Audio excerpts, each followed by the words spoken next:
What if it's as quick as a phone call? Or what if you hear church bells? That's what most people associate death to. But when you think about it, it sounds too easy. Are people afraid of dying?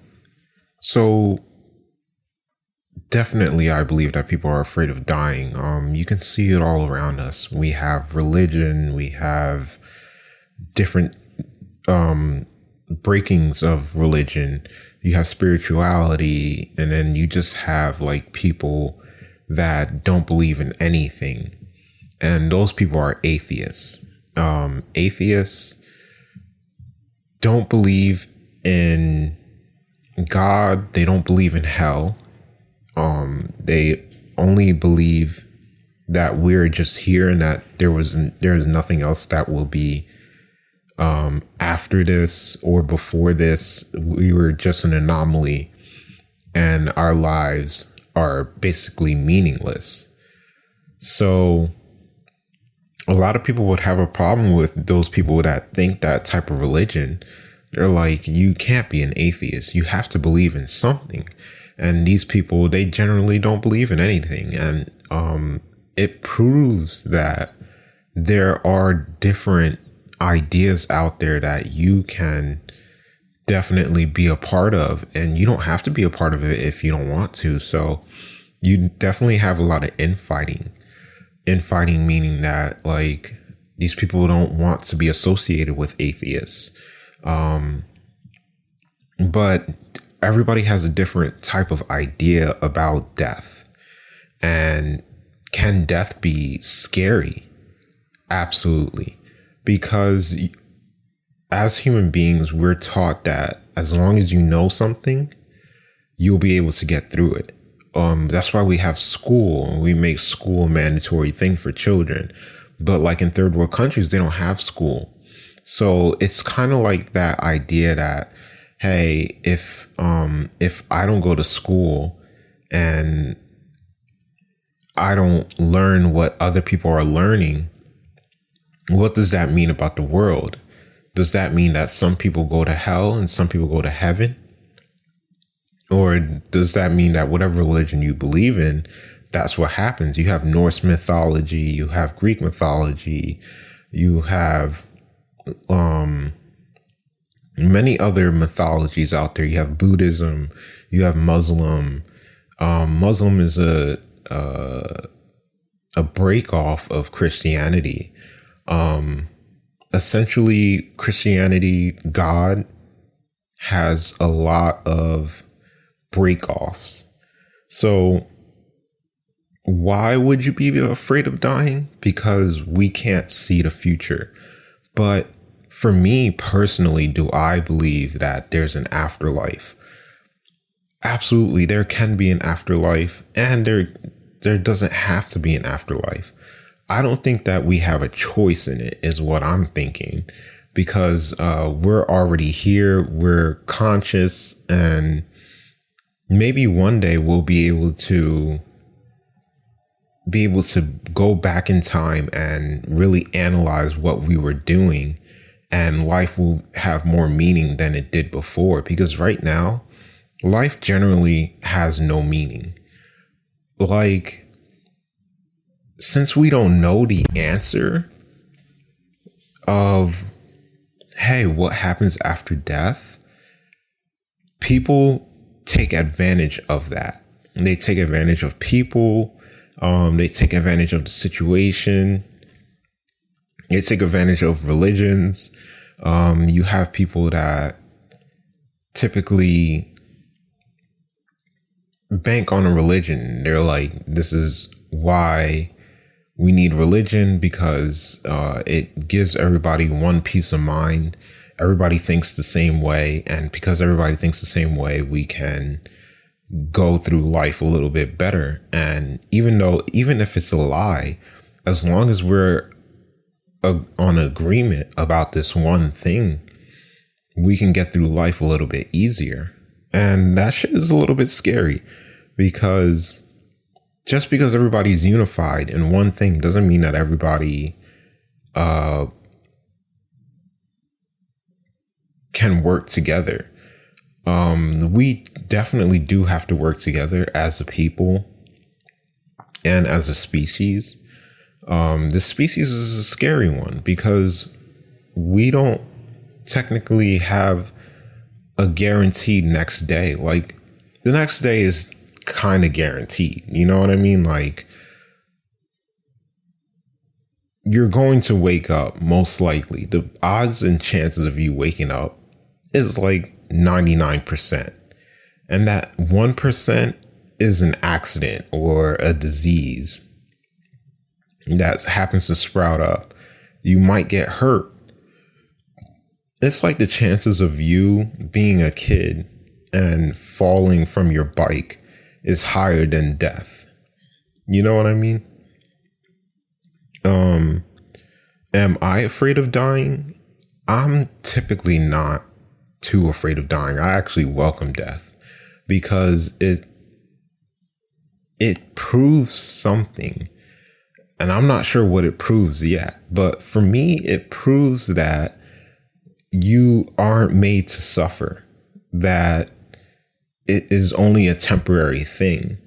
And that makes us very powerful, but that makes us very cocky at the same time. Like, what makes you think that you're better than everyone else? It's because you die.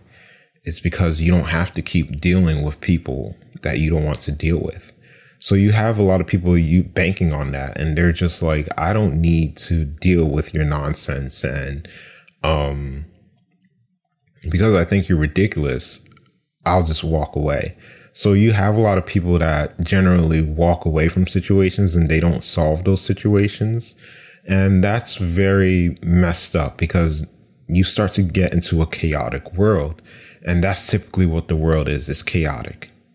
It's not stable whatsoever. There's people killing people. There's governments that are guiding people into the wrong direction. Like, this is not like Star Wars where you're like, oh, I know who to fight for.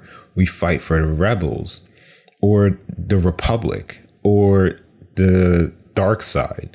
Which one are you? And are they that clear cut? Because you have people that work for people, like the Democrats are for people. They want open borders, but open borders doesn't technically work right now because open borders are typically a means for escape for like convicts, and governments dump bad people into other countries.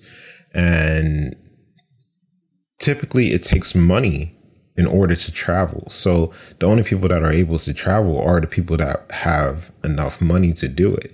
So yes, people are able to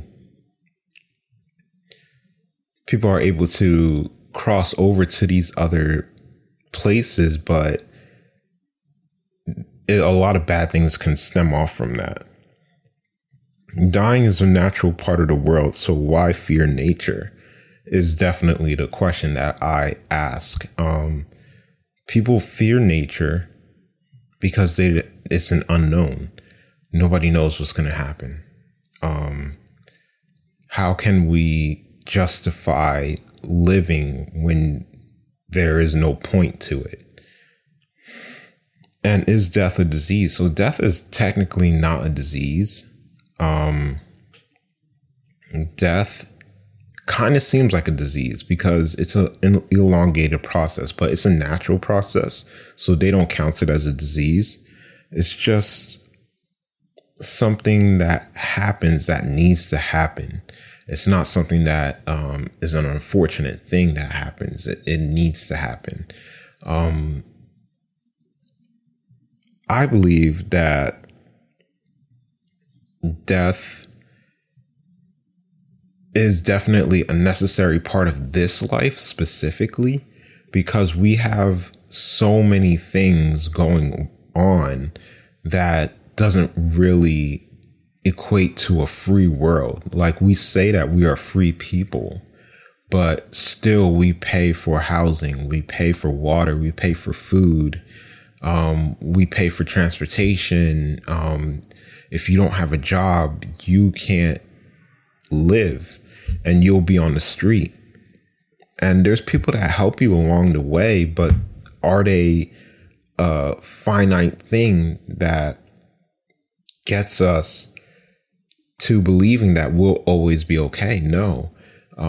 There's stops in this adventure. You never know what will happen. So like for me, I got schizophrenia, something that you can't foresee.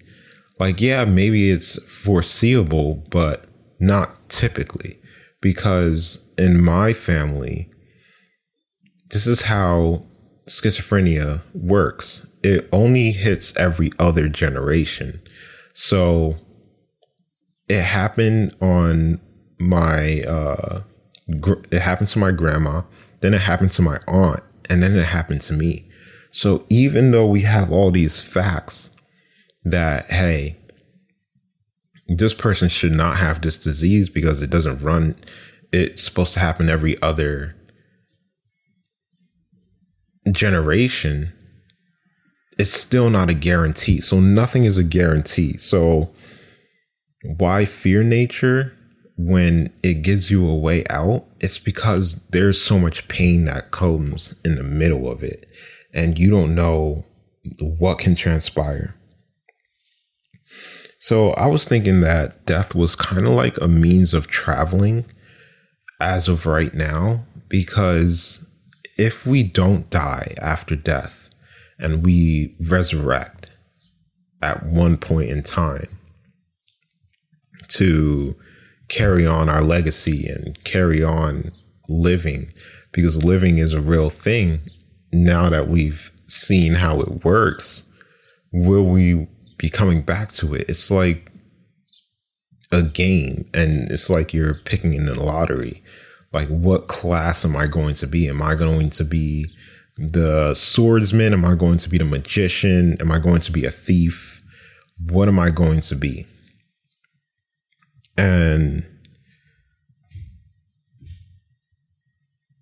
by picking those different things and choosing to be one of those professions, it guides your life. So you can even click to be a random profession, and then you get a really good random profession.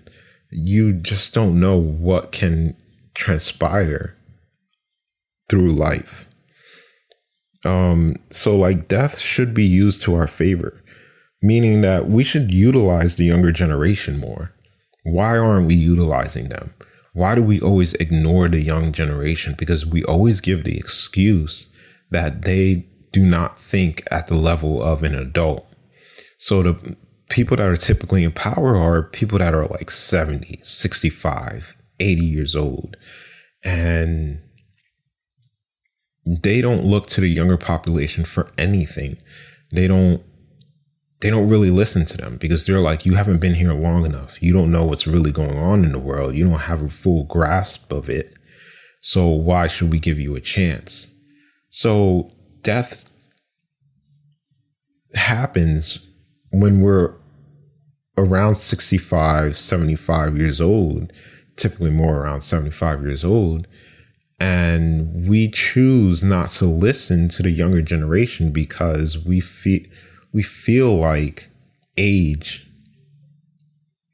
equals experience equals more maturity. But why wouldn't we utilize our greatest weapon? It's youth.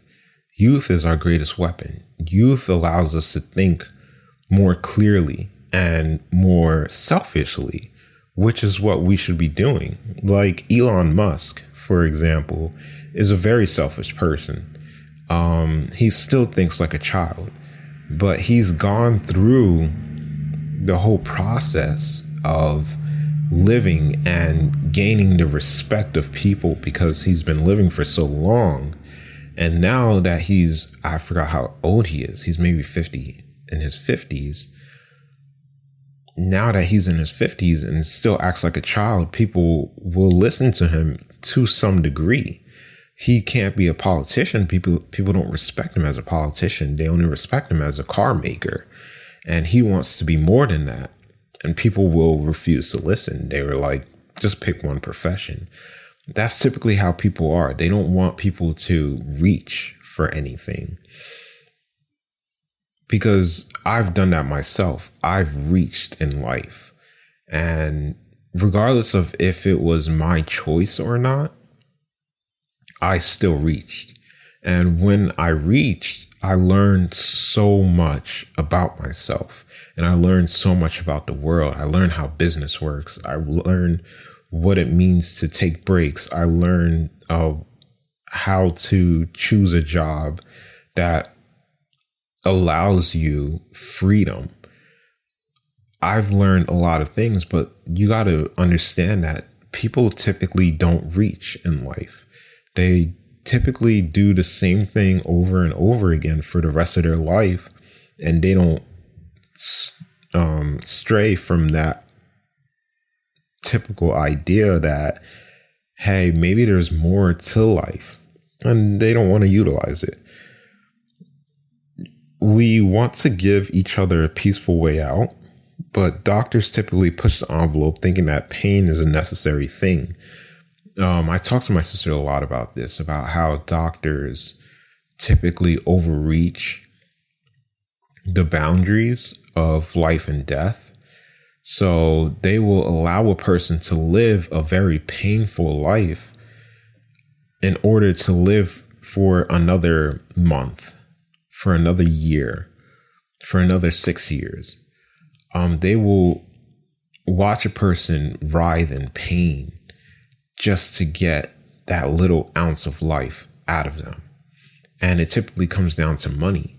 The more lives they prolong, the more money they make, because people are typically going to believe in them, because people are in this state of doubt that they're like, hey, I want my grandmother to live for another 2 months.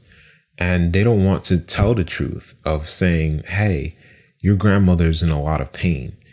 And it's about time that we start thinking about end of life processing. Have you got them a final death insurance?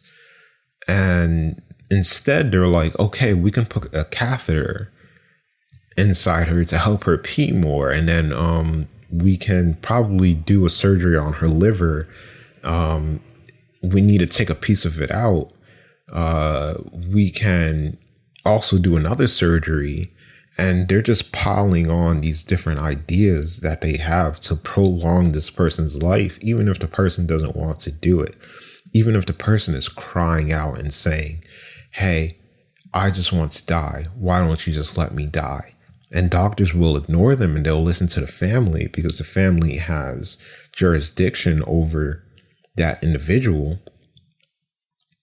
And they will disregard whatever they're saying, and they'll be like, I don't care if you're in pain. I want you to live a little longer.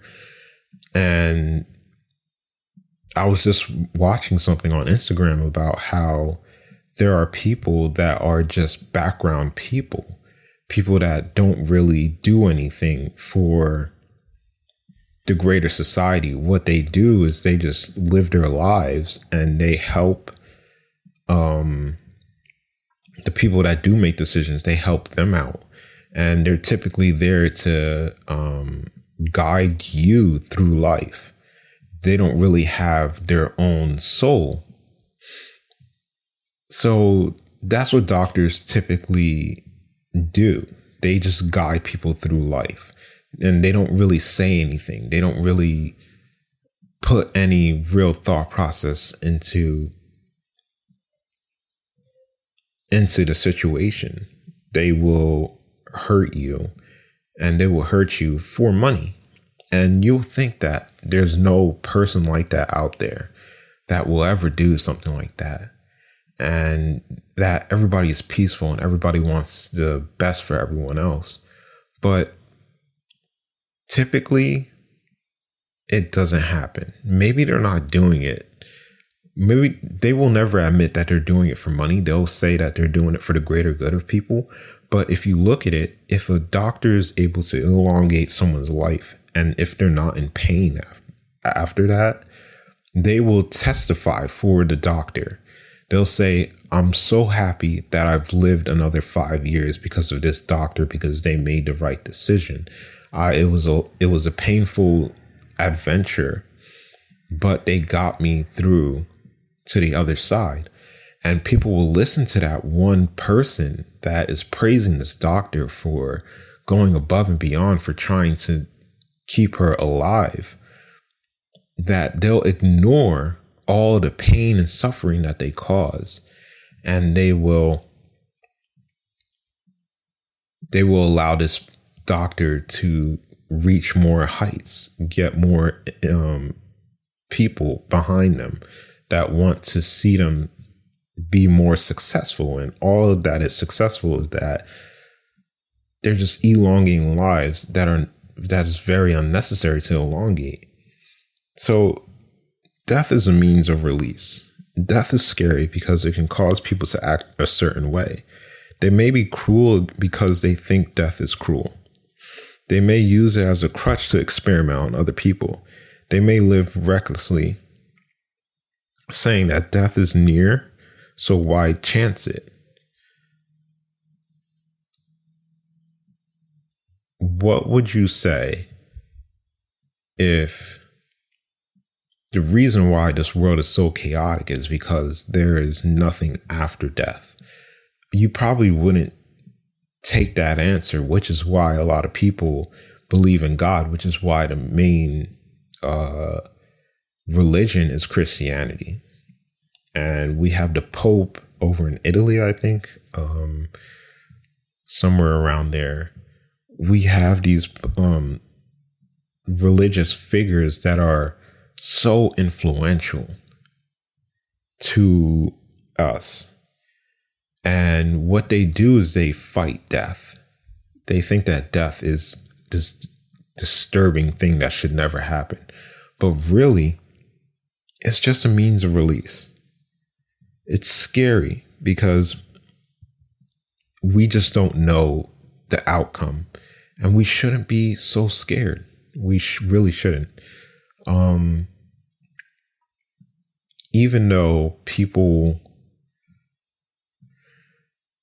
think that, hey, because I don't know something, I should fear it.